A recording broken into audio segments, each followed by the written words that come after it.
All right. Well, first of all, I'd like to say kudos to Coastal Carolina. They came in and really attacked our post players and brought physicality that we weren't able to match. And I thought they had an excellent game plan in trying to do that. Offensively, we shot 40% tonight. I think they made two more baskets than us. We couldn't get anything defensively going our way to get stops and not foul. So, but kudos to them. They've got a couple of older kids, and then they came out with a game plan and really executed. I've got Nadia Howard with me right here, a junior from Grayson, Georgia, and Nadia is one of the one kids that returned to the team that actually played valuable minutes. Her first 2 years as a freshman, as a sophomore for South Alabama. And, I think Nadia, defensively, she really did a good job of guarding the ball, and she came out early and hit a couple of shots. And, everything that Nadia does sometimes doesn't show up in the stat sheet, and she works her butt off every day. And it was good to see her have a good game. Not quite the numbers maybe that we needed or wanted for her, but for her to kind of execute what we needed on a possession-by-possession basis. I think she did a really good job with that. Coach Brian Lesher with Navarre Press. Just talk about what you've seen out of Rachel Leggett this year. Just her growth as her second year as a. Okay, well, I mean, you probably didn't know who Rachel was last year. Rachel never played. I think she maybe showed up in 10 games, and I don't know if she ever hit double-digit minutes. An interesting fact about Rachel, first of all, she's from Navarre, but secondly, she didn't start playing organized basketball until she was a sophomore in high school. Comes from a super athletic family and was super athletic, played soccer. And, one of the things when our staff got there in April, we were like, wow, this kid is like unbelievably athletic. She don't have a right hand, but she's really, really good with her left hand. And I will say this, Rachel, every single day is doing something for basketball.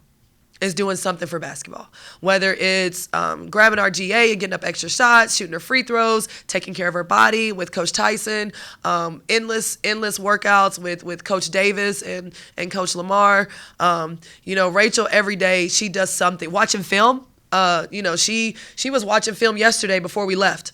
So every single day she has done something since we got there as a staff to be a better basketball player, and it shows. She's been absolutely phenomenal for us all season long. She started off non-conference really hot, kind of hit a little lug where she was just not quite connecting. People were trying to shade her left hand, and then all of a sudden she was like, I got it, I'm gone, I'm good. So moving forward, just really, really excited about everything that she's going to be able to do individually and then help our team in the upcoming seasons.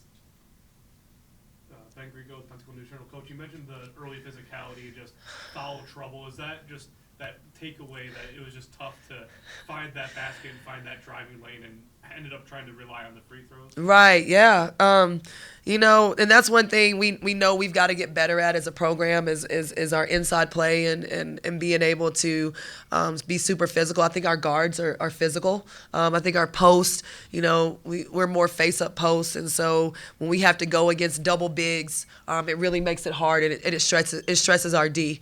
The physicality and then the foul trouble. I mean, Jordan Rozier, my God, she's been unbelievable this year. She's a kid that, and I know I'm getting off subject, but hang with me. She's a kid that never played point guard in her life.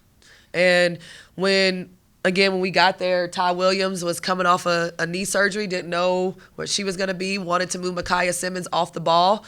She's much better in a scoring role than running your offense. And my first meeting with Jordan was, I need 2 things from you. I need 3 things from you, actually. It was 3 things. Hey, I need you to be a point guard. I need you to get in the best shape that you can possibly be in. And I need you to shoot and be a really consistent 3-point shooter. And she said, okay, Coach, I got you. She came back 3 weeks later from our May break.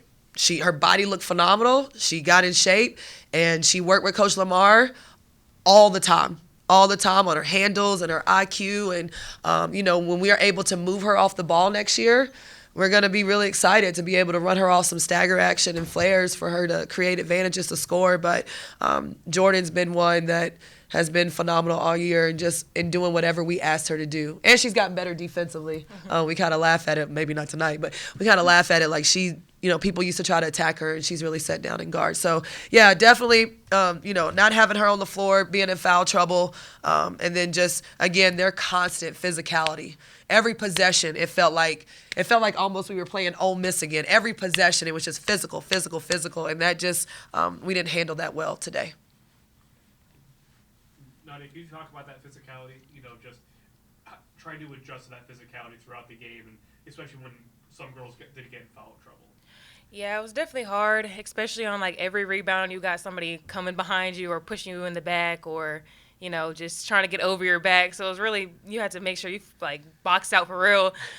So that was an interesting experience. But yeah, they were very physical, and I don't think that we've played many physical teams like that, especially in the post.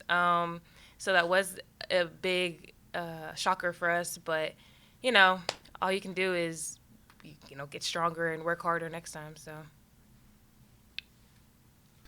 Got a question here for Zoom for both of you. Moving forward, it's tough to take this one in, but I think there's always, building blocks. There's things that you can build on for next year. And, Coach, your first time down here in Pensacola, what are some things that, you're looking forward to taking into that offseason? And then from a player's perspective, what can you use to build off of this in the future? Well, all year we've stressed about who we are, what is this 23-24 team going to be, what's our culture, and what's our foundation. So, many times when you take over a program, especially with the portal, you're able to do lots of things. This was a solid group, and we took this group of 15, and the most important things that we tried to accomplish this year was getting our culture and our foundation in place. How we do things, how we work, how we invest, how we watch film, what's individual workouts look like, even things about how we come down for breakfast, just all those things, because if you don't have that and you don't build that in your first year, it makes it even harder to have sustained success. And so that's been one of the things that we've really tried to do, is that we want to win in those two areas first, and then any additional wins that came. Of course, I'm a competitor. You saw Nadia; she's a competitor. We want to win on the court, but we have to get those things in place first. So that was a win for us this year. I think another win is, guys, I started for a long part of the season. I started 4 sophomores and a junior. Kids that didn't play. So when you look at other people's rosters, where it's junior heavy or senior heavy or transfer heavy or something like that, we did it. We tried to do this thing with young kids and put them in positions where they haven't been, of playing valuable minutes and gaining that experience and trying to grow their mind and grow their mental maturity that way. So I think the group that we got coming back, I'm excited about it. I think, Rachel and Nadia and Jordan and Janelle and Micaiah these last 3 weeks, she's been really, really good at finding ways to score. So I think the group of kids that we're going to have back, they really are about what South Alabama basketball is going to be about, and about getting back to that top 5 or 6 and having a chance to compete for championships year in and year out. And so that's one of the things that's really, really exciting is, we talked about when you see a kid like Rachel, like, do what she does. Like, that's something that we're excited about and to build on. And, and again, just all the youthfulness that has had to go through this entire season and play valuable minutes. I think that gives us, a ledge going into next year and the things that we can do in the 24-25 season. What you gonna do, Nadia? Yeah, as a player, I think it's been great to see people really work hard. I think that's why these losses hurt even more, because we have worked really hard for it and everyone has gotten way better. You see Rachel getting extra shots, Jordan, everybody works really, really hard off the court, and on the court actually. But anyways. But sorry. You're good, baby. But everyone works really hard, so I'm really excited for what we bring next year, because this is just the start. Like she said, this is my 3rd year here, but this is the first year I feel like I've really had a jump in getting better, confidence and all that stuff. So, and I've seen my teammates get better this year. So like I said, this is just the beginning. I'm excited for what's to come next.